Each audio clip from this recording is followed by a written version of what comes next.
자, 북한이 토요일 늦은 오후 대륙간 탄도미사일 ICBM 발사를 했습니다. 어제는 김여정 북한 노동당 부부장이 담화를 내고 남한을 상대할 의향이 없다면서 미국을 향해서는 북한을 위협하는 모든 행동을 중지하라 요구를 했는데요. 전문가의 의견을 들어보겠습니다. 이화여대 북한학과 박홍우 교수님 전화 연결돼 있습니다. 교수님. 네, 안녕하세요. 네, 교수님. 자, 본격적인 이야기 하기 전에 지금 방금 합참 소식에 의하면 북한이 동해상으로 미상의 탄도미사일을 발사했다고 하네요. 예, 그렇습니다. 지금 토요일 발사하고 지금 월요일 이틀 만에 또다시 발사를 한 상황인데요. 예. 일단은 토요일 날 발사한 미사일은 대륙간 탄도미사일이더라고요. 화성 15. 예. 이게 지금 결국 김정은 어떤 명령에 따라서 했다고 될 것 같고 결국 미국을 향한 메시지다 이렇게 봐야 되겠습니까? 예, 그렇습니다. 왜냐하면은 김여정 부부장이 19일 담화를 통해서 명확히 밝혔고요. 그리고 사실 조금 전에 또 김여정의 담화가 또 나왔습니다. 네네네. 그래서 자세하게 자신들의 입장을 다시 밝혔는데요. 19일 담화로 얘기를 하면 분명히 이런 표현이 있습니다. 위임에 따라 끝으로 경고한다. 그러니까 위임이라는 것은 네. 김여정이 김정은한테 위임을 받았다라는 것이고 그 위임의 내용을 보면 적의 행동, 건건, 사사를 주시할 것이며 여기에 대해서 상응하고 매우 강력한 압도적 대응을 실시할 것이다. 그렇게 얘기를 하고 있습니다. 네. 그리고 나서 이제 화성 15 말씀하신 대륙간 탄도 미사일을 쏜 거죠. 굉장히 고강도 도발을 했던 것이고 그리고 나서 어저께 그 한국과 미국이 B-1B 미국의 전략 폭격기가 한반도에 투사되지 않았습니까? 우리 예. F-35A랑 공중 연합 훈련을 했는데 이제 거기에 대해서 대응으로 오늘 지금 미사일을 쏜 거로 나오고 있습니다. 이게 물론 정확한 재원은 나오지는 않았지만 탄도미사일인 것은 분명하고요. 네. 더불어서 김여정의 담화도 나왔습니다. 담화가 나와서 내용들을 보면 담아요.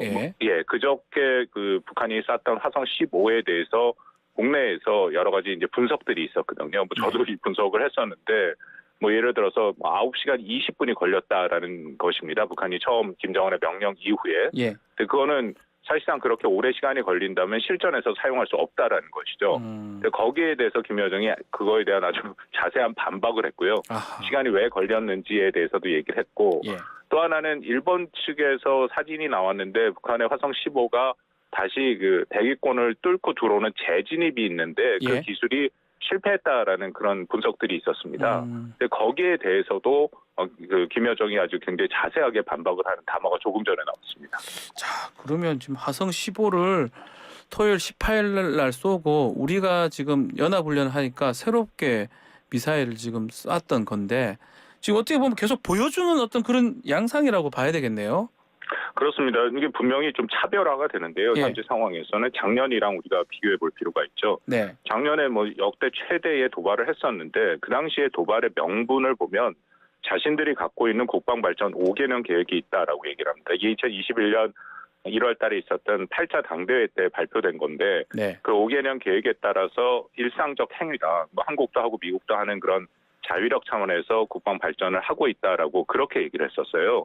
근데 이번에 들어서는 사실 이번 달 17일 외무성 담화를 보면 거기서 아주 명확하게 이제는 한국과 미국이 하는 연합훈련이나 유엔 안보리에서 문제 제기를 하는 것에 대해서 자신들이 직접적으로 대응을 하겠다. 아하. 그렇게 얘기를 하고 시작을 하고 있거든요. 그래서 조금 전에 말씀드린 김여정의 19일 담화도 그런 측면이고 그래서 올해의 이 도발 양상은 그리고 오늘 아침에 이게 새벽에 쏜 것도 보면은 네. 한미가 어떤 연합훈련을 하면 그걸 명분 삼아서 자신들이 대응을 하겠다. 조금 전에 발표된 김여정 담화에 보면 그런 얘기가 또 나옵니다. 상응한 대응에 나설 것임을 다시 한번 기정사실화한다. 그렇게 얘기가 나오거든요. 하는 만큼 다시 쏘겠다. 상응한 대응을 하겠다. 이렇게 지금 얘기하는데 상응한 대응이라는 게 미사일로 지금 보여주는 건 이런 건가요? 그렇습니다. 특히 상응한 대응에 김여정의 17일 담화를 보면 네. 이거 정확하게 미국을 향한 정치적 메시지를 전달했거든요. 예. 왜냐하면 그 담화를 보면 남조선 것들을 상대해줄 의향이 없다라고 얘기를 하면서 이 대륙간 탄도미사일을 쐈기 때문에 네. 일단 미국을 겨냥한 자신들의 ICBM 능력을 보여주려고 한다는 것은 분명해 보이고 오늘 새벽에 쏜 이 탄도미사일의 재원을 좀 확인해야겠지만 네. 아마 그 연장선상에 있을 가능성은 있다라고 판단이 됩니다. 재원을 말씀하셨는데 18일 날 쐈던 미사일은 화성 15형이라고 지금 알려져 있는데 원래 새롭게 개발한 화성 17형을 안 쏘고 이걸 쏜 이유는 뭘까요? 글쎄요, 화성 15형이 실전 배치가 됐다라는 것을 보여주려고 하거든요. 물론 북한이 뭐 화성 17도 실전 배치가 됐다 지난 열병식에서 보여주긴 했습니다만 예.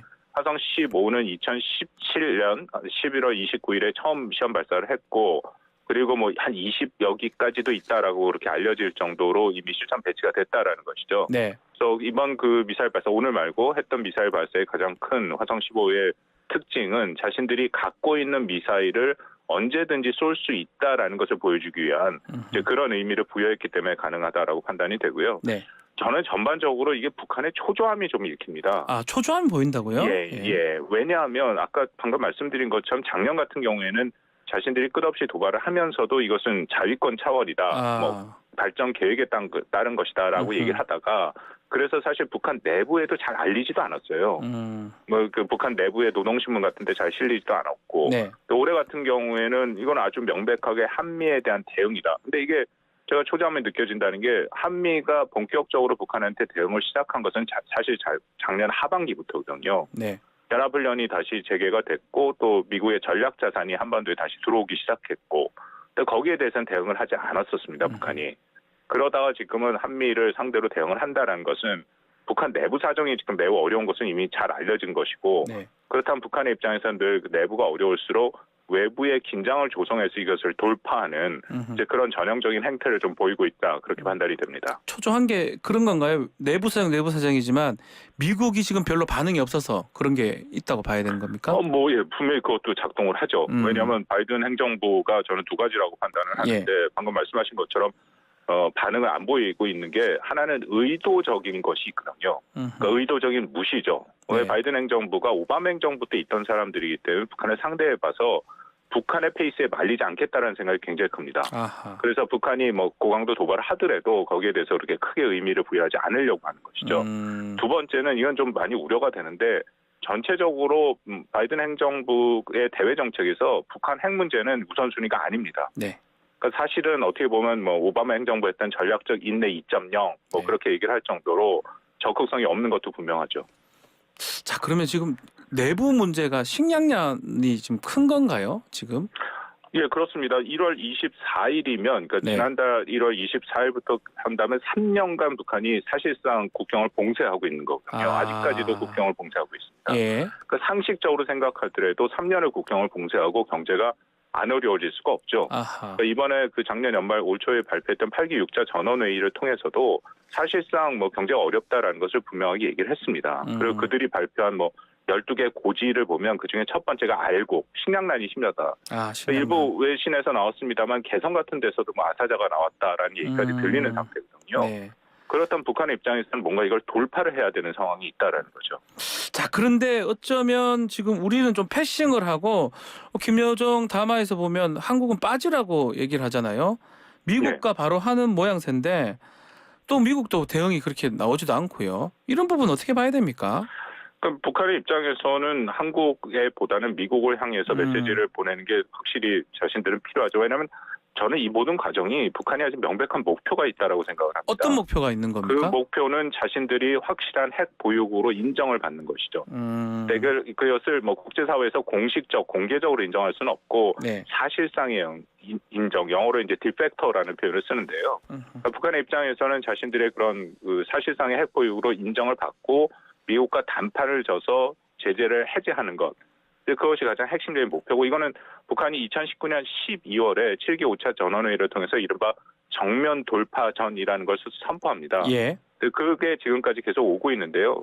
자력갱생을 통해서 어려움을 돌파하면서 그 대남 대미 관계를 장기전으로 가져가고 결정적으로 핵을 최대한 고도화하겠다.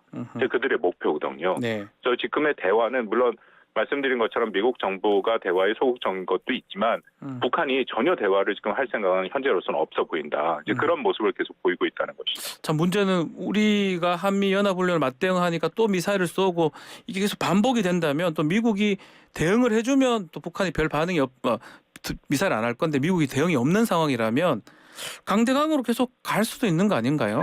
네, 이 부분이 글쎄 강대강으로 제가 말을 하기는 저는 좀 거의 동의가 안 되는데요. 예. 왜냐하면 이게 시작을 북한이 계속한 거고 한번 우리가 생각을 해보면 북한이 이렇게 화성 15를 쐈는데 네. 그리고 오늘도 더 쐈는데 여기에 대해서 한미가 대응을 안 한다. 그러면 그걸 어떻게 하겠습니까? 최근 뭐 보셨겠지만 한국의 핵무장 지지가 70%가 넘어갑니다. 77%까지. 물론 저는 이 여론조사에는 문제가 좀 있어요. 네. 핵무장을 했을 때 어떤 불이익과 어려움이 한국한테 부과되는가를 알려주고 해야 되면 저는 조사 결과가 거꾸로 나올 거라고 생각을 하는데 어쨌든 간에 이런 안보적 위협을 한국이 느끼고 있는 것은 분명하지 않습니까? 네. 그렇기 때문에 북한이 그렇게 도발하면 한미가 거기에 대한 대응을 해야 되는 것은 분명하고 이제 그 악순환이 계속 고리가 진행이 되고 있는데 문제는 아까 말씀드린 것처럼 북한이 현재 국면에서는 대화할 생각이 없는 것이죠. 자, 그렇다면 이렇게 뭐 무대응이고 대화가 안 된다 그러면 핵실험을 또 할 가능성은 없는 건가요? 뭐 그 가능성도 저는 열려 있다라고 판단이 됩니다. 특히 핵실험이라는 것은 군사적 필요성도 있지만 북한이 정말 아까 말씀드린 것처럼 경제적 어려움으로 인해서 이제는 좀 국면을 바꿔야겠다 싶으면 7차 핵실험을 해갖고 스스로 핵 보유국인 지위를 세계에 다시 한번 알리고 그다음에 미국의 단판을 지러 나올 수 있거든요. 네. 이제 그게 흔히 말하는 북한이 해왔던 벼랑 끝 전술인데 가깝게는 2017년 11월 29일 그때도 북한이 화성 15를 쏘고 핵 무력 완성을 선포했습니다. 스스로. 네. 그다음에 이제 평창 올림픽에 참여하고 한반도 평화 프로세스를 시작을 했죠. 그러니까 그런 명분 차원에서도 뭐 가능성을 열어놓고 봐야 되지 않을까 싶습니다. 자, 이 대화가 지금 힘들어진 이유는 뭘까요? 뭐 바보들 이러고 남조선 것들 이렇게 표현을 했더라고요. 김여정 부부장이. 그건 뭐 말씀드린 것처럼 2018년, 19년에 북한이 뭔가 나름대로 대화를 해보려고 했는데 잘 안 되고 네. 그래서 그 연말, 19년 연말에 아예 그냥 장기전으로 가져가겠다. 그 기간 동안 자신들은 핵을 최대한 고도화하겠다 하면서 대화의 조건을 뭘 내세웠냐면요. 네. 한국과 미국이 북한에 대해서 적대시 정책을 선철해하라 그렇게 얘기를 했습니다. 근데 문제는 적대시 정책이라는 게 북한한테 부과하고 있는 그 기본적인 네. 북한에 부과하고 있는 기본적인 제재를 다 해제하라는 것이고요. 근데 그거 외에도 한미가 하고 있는 연합훈련과 전략자산 전개를 영구 중단하라는 거고요. 그 리스트가 끝으로 가면 주한미군 철수까지 있습니다.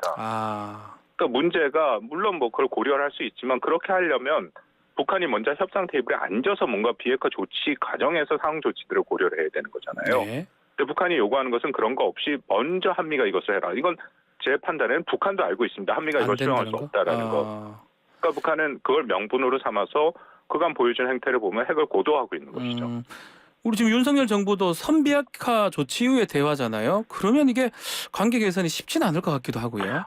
그거는 뭐 좀 잘못 알려졌다라고 판단이 되는데 현 정부가 선비핵화 조치 후의 대화는 아닙니다. 그건 미국도 마찬가지고. 네. 그거보다는 현 정부가 말하는 담대한 구상이라는 것은 기본적으로 억제와 단념 그리고 대화가 같은 국면에서 움직이는 같이 하겠다. 예. 그렇기 때문에 우리 정부도 북한이 뭐 도발을 했습니다만 대화의 문은 열려 있다 얘기를 하고 특히 미국은 뭐 어저께 나온 것도 보면 북한이 화성 10호를 쐈는데도 대화로 들어와라라는 얘기를 하거든요. 네. 그러니까 한미가 그 부분을 공조하고 있죠. 네.